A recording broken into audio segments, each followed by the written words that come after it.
Hello, everybody. Welcome back to All Our Parts. Welcome to All Our Parts. If you're new, I am your host, Jazzmyn Proctor. Today, I have a friend. He is the board chair of Annapolis Pride as we're gearing up for this year's parade and festival and Pride Month, of course. Joe Toolan, thank you for joining me today.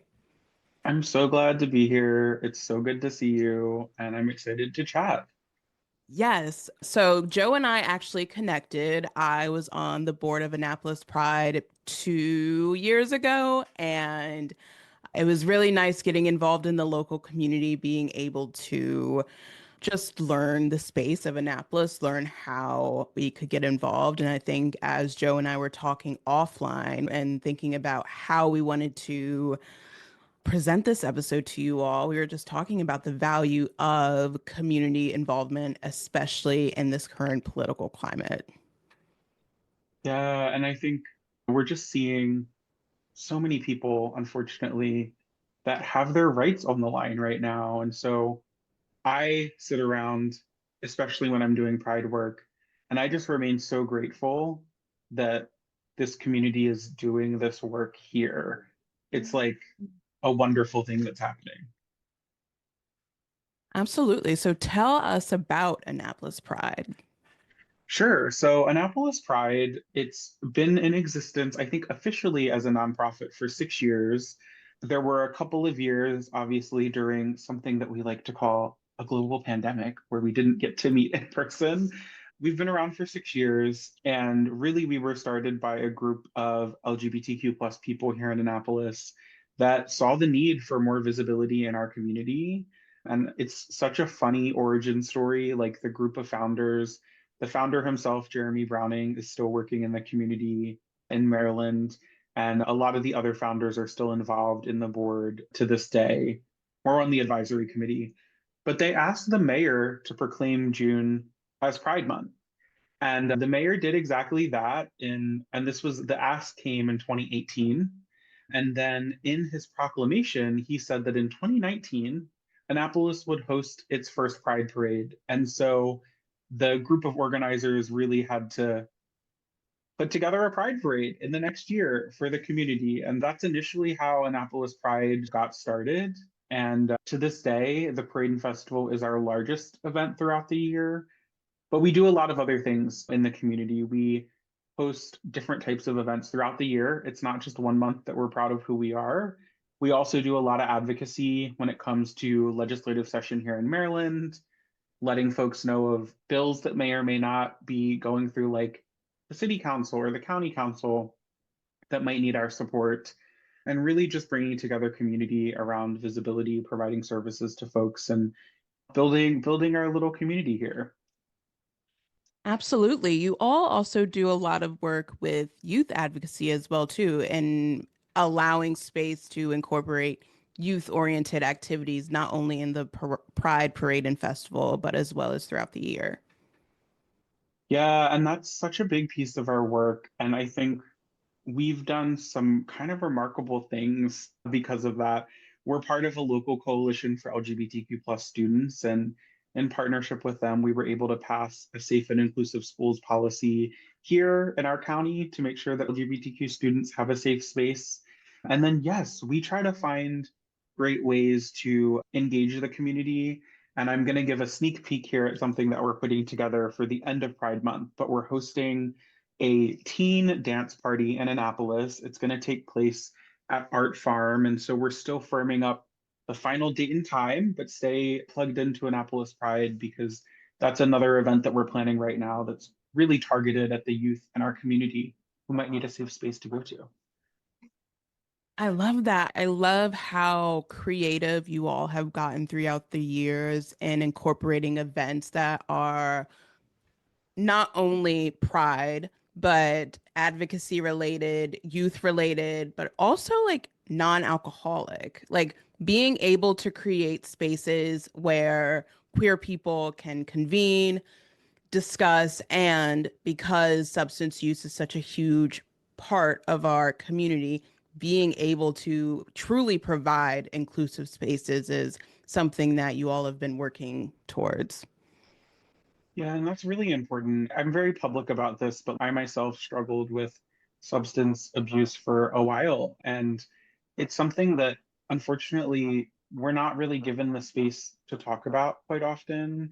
We're not really given the space to process. And it's really important to make sure that we have spaces that are inclusive for everybody. Maybe it's a coffee meetup, or at least a space where it's not just alcoholic drinks that are available, but there are mocktails that were available. And so last Mhm. year with our queen, Jayla, who's been around from the beginning of Pride, Jayla had a cocktail and Joe had a mocktail, and we had that like little menu, which was super cute.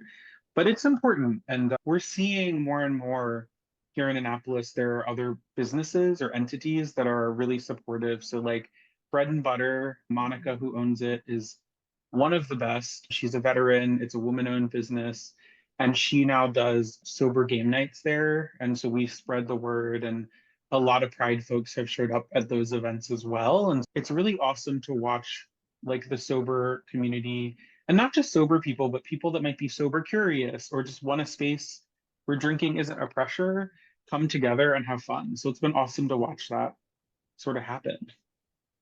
Yeah, it's highlighting the value of inclusivity, but also intersectionality, which is something we were just also discussing offline. You all aren't just creating spaces specifically for the queer community, but also allowing space for sober people, but also getting involved in advocacy that involves schools, homelessness. All, I think now more than ever, it's really important that we are taking steps towards advocating not only for the communities that we're a part of, but also coming together, aligning, and really lifting one another up. Yeah, and that's something that my own background like leads to a lot of why I'm so passionate about that as well. And as a board, even before I was on, our founder wanted anti-racism to be baked into the work of Annapolis Pride. And the first summer of the pandemic in 2020, that was when I think yet again, police violence specifically against Black folks really came to the surface again with the murder of George Floyd and Breonna Taylor. And Annapolis Pride partnered with some of the local Black leaders that summer. We printed some special edition Black Lives Matter shirts, and the proceeds went to Black and African American members of the community. And that march of solidarity that summer, even though there wasn't a parade, we were all standing out in the streets with our masks on. But it was so needed to show that even here in Annapolis, which I would say like the downtown area is not always the most inclusive, but we're here and we're not going anywhere and we're going to support each other no matter what happens. And so it's so great that it's been baked into the work of Pride from the very beginning. And thinking of the name All Our Parts, it's people are multifaceted. And so when we're thinking about advocacy, when we're thinking about the communities that we're a part of, we're not just a part of the LGBTQIA plus community. We're not just people of color. We are not just our gender identities. We are all of these things together. And I always hate the debate, like if you had to choose one, because most of us do not have the luxury or the privilege to just choose one. We need to make sure that if the spaces aren't there, that we are creating spaces where all identities are, we can bring our whole selves to the room. I love that is like the goal of even the name that you have here because it is so important. And I think right now, too, I've been having a lot of conversations in the community and with different people. And it is important that we learn also not just to bring our full selves to the table, but learn other people's full selves and who they are. There is a lot of fear right now, especially in the immigrant community, given what we see happening at the federal level. And so, as a queer brown person, like Mhm. that stress has been at like a level that I don't think I've ever felt before. And I'm very privileged and I'm a naturalized citizen, but I'm a citizen and I'm still stressed. And so I have no idea how like our undocumented siblings feel. And we've had a lot of people throughout the history of Pride come and say, hey, it's not safe for me to be sent back to my country. Can Mhm. you help us with seeking asylum and applying for that? And each one of us in the community here in Annapolis brings a different perspective, brings their beautiful selves to the table, but Mhm. also will have unique needs that we get to learn who people are, how to support them, how to support each other. And that's really cool. Yeah, I love that you bring that up because as you're talking about that, I'm thinking about with the heightened fear of immigration for a lot of folks, as well as maintaining and keeping these spaces really safe. It has been an ongoing debate around what security presence, what police presence looks like at parade and festival events, specifically surrounding Pride. How has Annapolis Pride put in place different parameters to ensure that all people feel safe at this event? Yeah, so we've done some work and we've done a little bit of extra work this year that I'll talk about. But even from the beginning, we recognize that there is obviously tension in our community, especially around figures of authority, if that's a police officer in uniform. Because if you think about how the modern day, like Pride started, it was really a battle between police and between specifically trans people of color in particular. When it comes to police, we know that the history with police and with people in uniform started at Stonewall. It started in the modern sort of era of this pride movement as a fight, specifically between police and trans people of color in particular. And so we know that there's a lot that we have to do to build trust on all fronts with this. And so one of the first things that Annapolis Pride did when it started was it went to the Annapolis Police Department and said, hey, we would like somebody who can be a liaison for our community to really get to know the community, to get to know the needs of the community, and to get to know how they can better serve members of our community. And that is Captain Miguez on the Annapolis team. She's still working with us 6 years later, but she's done a lot of work to get into the community, to let people know the training that they have. We've hosted community conversations with the LGBTQ plus community and both county and city police so that we can have these difficult conversations. And we know that some of these conversations, they're not going to solve systemic issues here, but we are building trust around the folks that do care about our community who might be police in our spaces.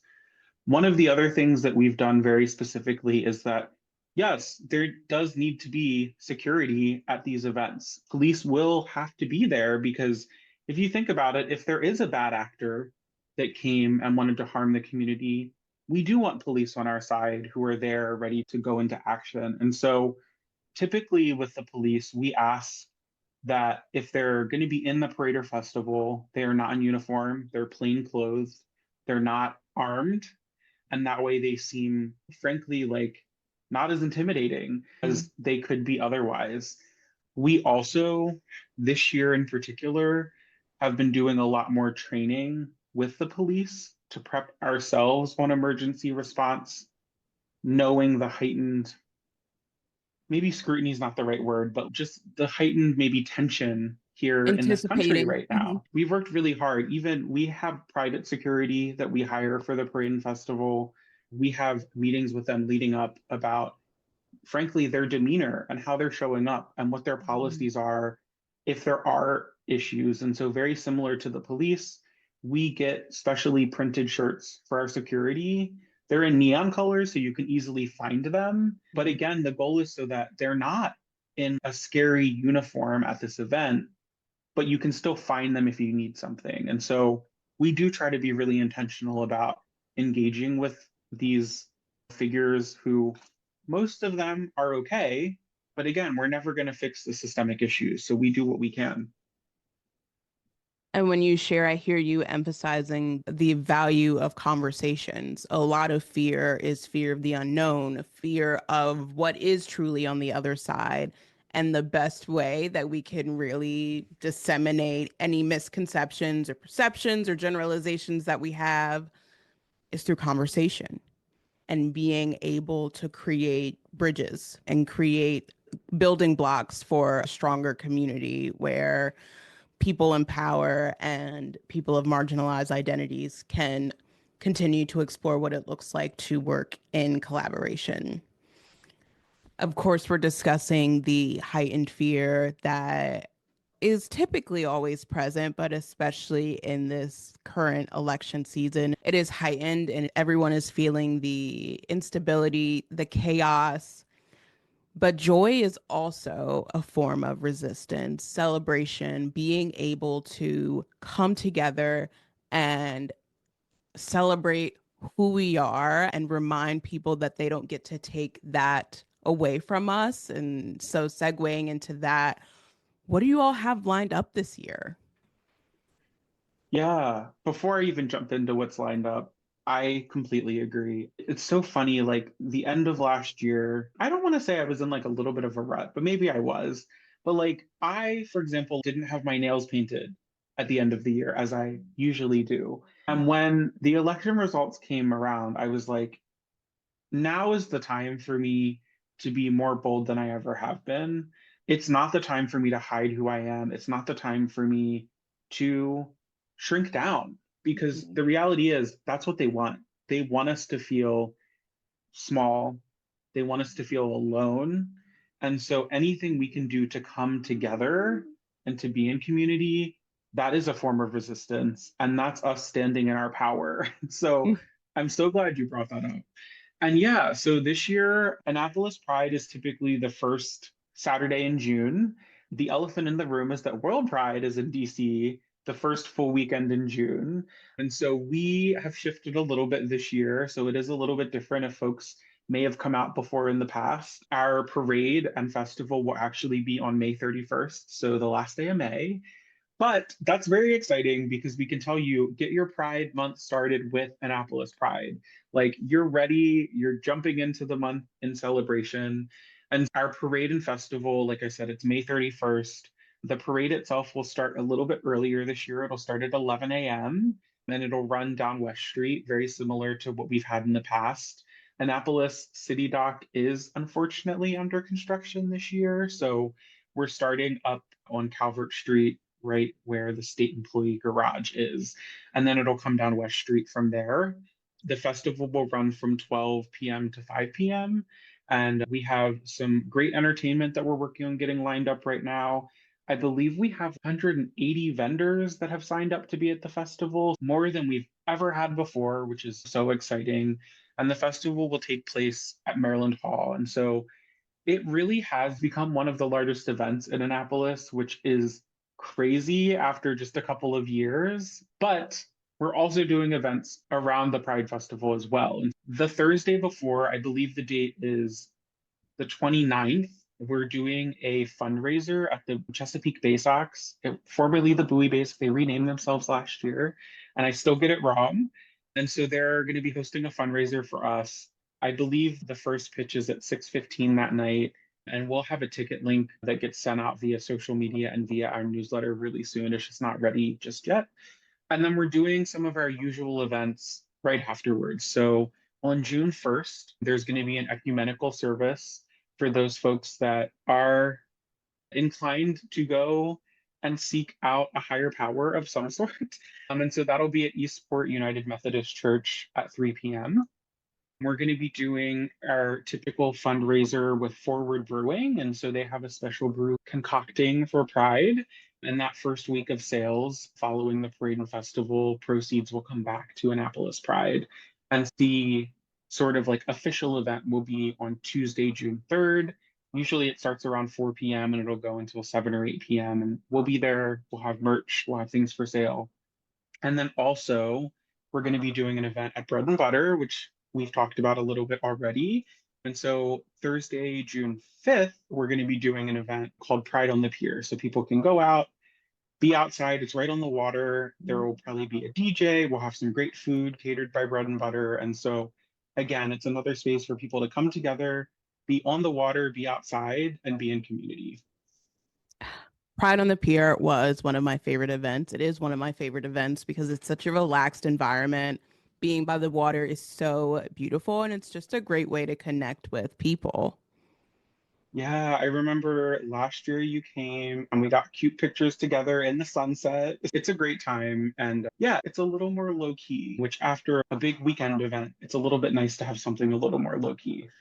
And it'll be an amazing segue into World Pride. I think having, again, as we talked about, intersectionality, a little bit of everything, especially as we think of people who are differently abled, people who may not be able to stand out in the parade for hours or overheat, a multitude of things that make the parade sometimes inaccessible for people. Like having other options is so valuable.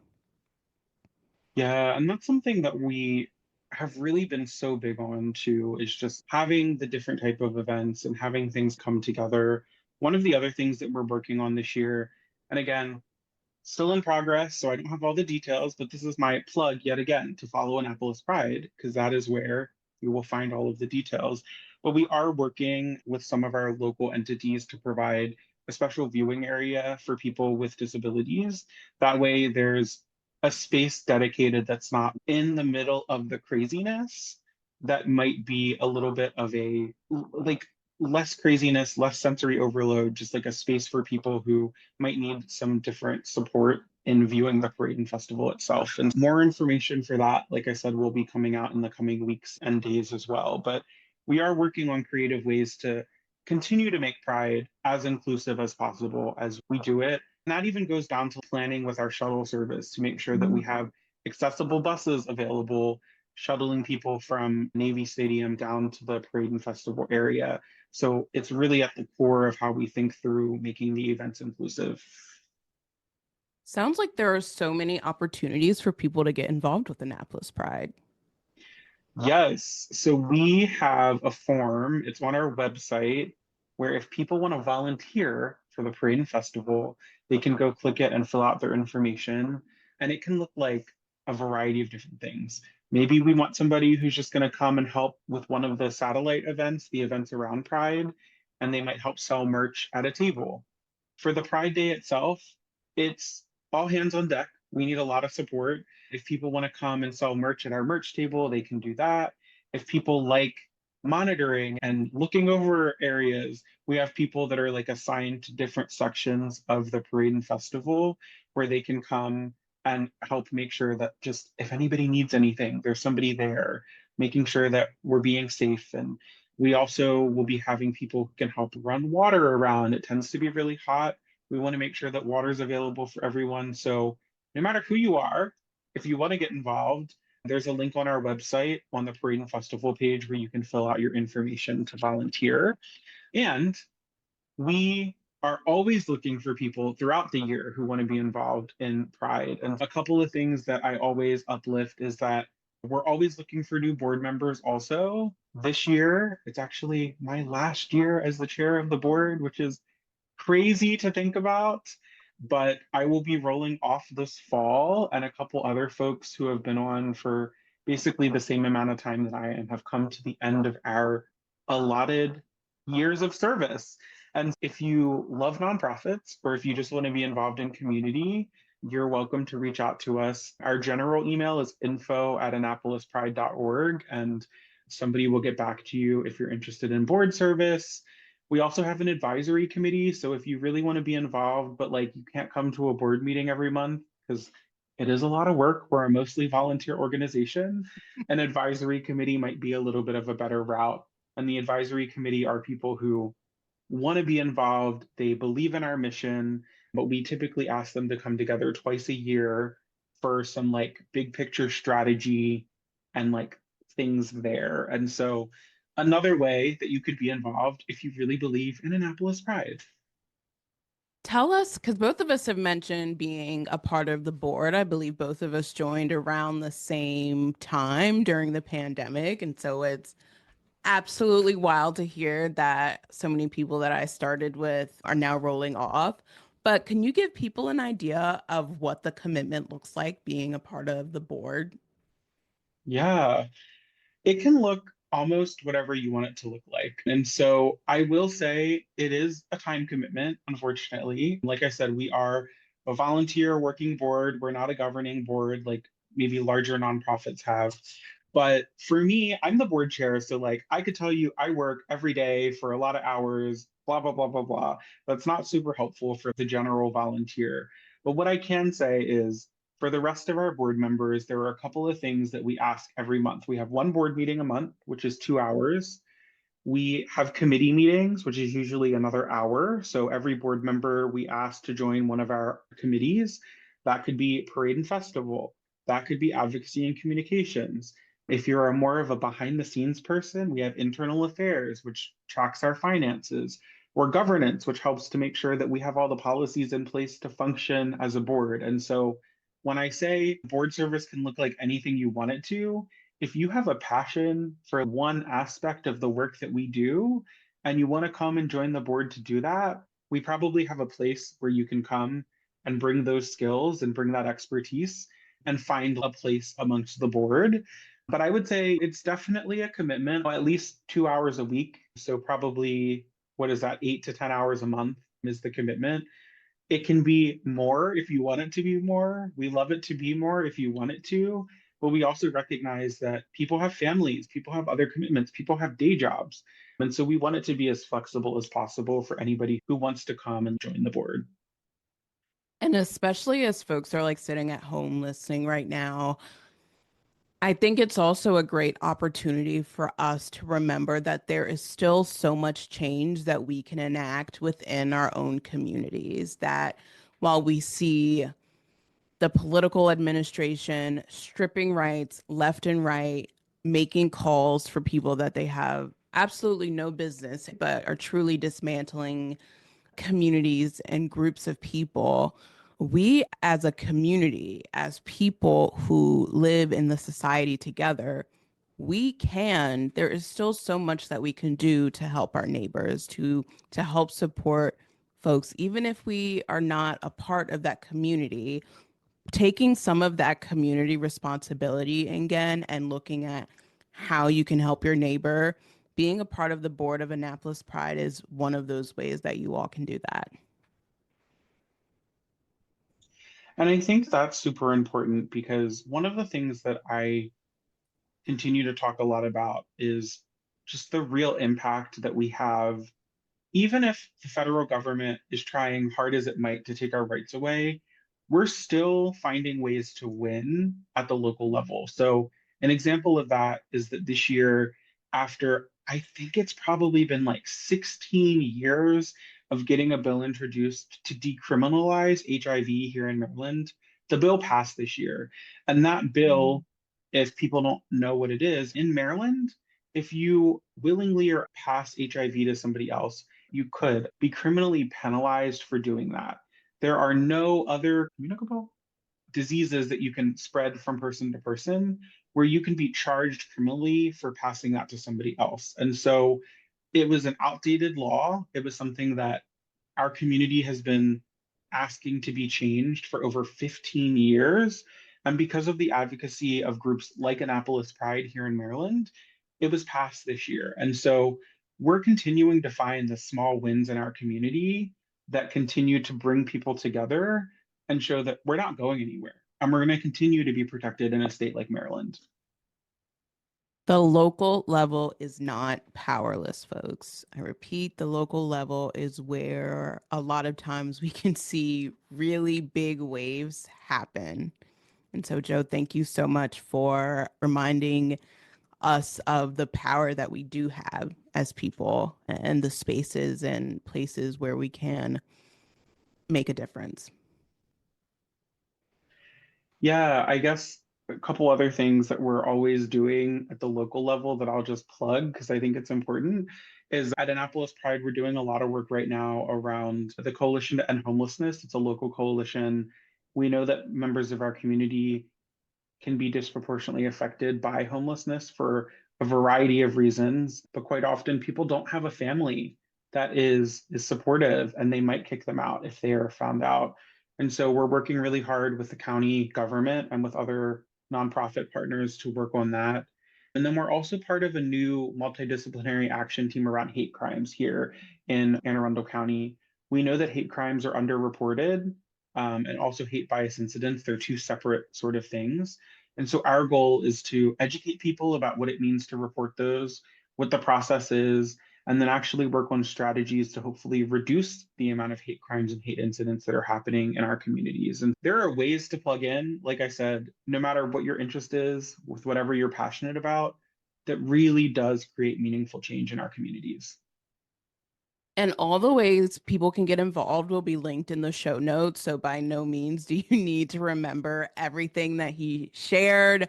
We linked in the show notes for you to check out ways to volunteer, ways to join the board, and ways to see how you can get plugged in to the Annapolis community. Sounds Joe, good. thank you so much for joining me today. As a closing question for all my guests, I am asking, what is your commitment to yourself for 2025? Oh, I love that. I've been so bad about slowing down and actually doing some self-care for me. And I know that people say self-care and they're like, what does that actually look like? For me, it actually does look like saying no to some things. It looks like my newest hobby, which is Legos. I've built an unnecessary amount of Legos recently, but that is like a thing that makes me happy, brings me joy, and lets me turn off all of the other things happening in the world. And so my biggest commitment this year is really showing up for myself the way that I show up for the community, because I show up in the community all the time and I usually put Joe last. And so I need better balance there. And I recognize that. So that's my commitment to myself for this year. I love hearing that from you. Thank you so much. Of course. Thanks for having me.